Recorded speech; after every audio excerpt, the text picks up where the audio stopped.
the strategic level of planning, is that the biggest picture, and then it goes down to scenario planning and then tactical beneath that, or are there other levels in between that in your model and the way you look at it? Yeah, so the way I look at it is strategic planning helps you on like a 3 to 5 year basis. Really looking at where your key metrics want to be, your KPIs, solidifying your mission and vision, which all helps to produce the culture that you want, right? And it helps to get the systems theory in place, people working together to make sure that the company's moving in the right direction.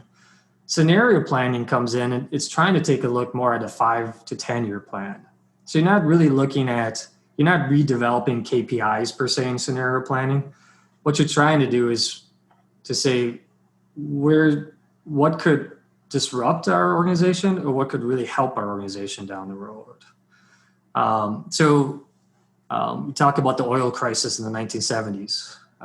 Scenario planning often it was used there and used very successful to predict that there was an oil crisis coming.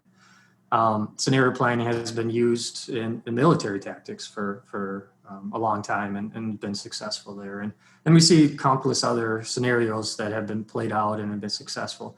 The biggest thing is what you're trying to do is take 2 to 4 different scenarios. And what I like to say is scenarios that have high impact and high probability of occurring, right? So you're spending your time on something that's going to have a major impact to your organization and a major impact or a major probability of it happening. And then you kind of subdivide it down into those actions so that you're spending your time with something that there's a good chance you're going to see. So down south in the Gulf, maybe some of the scenario planning could be around what happens if a hurricane comes through Disney World. How do we respond to that?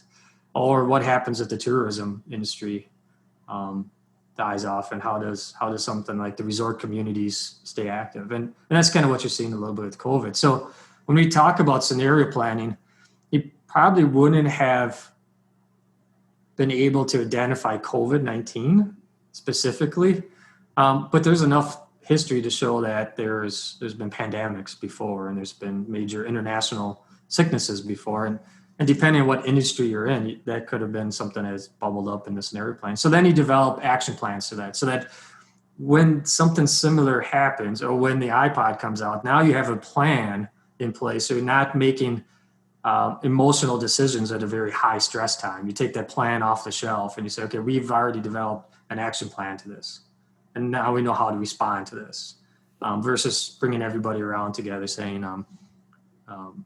how do we handle this in a time of crisis? It's already been solved.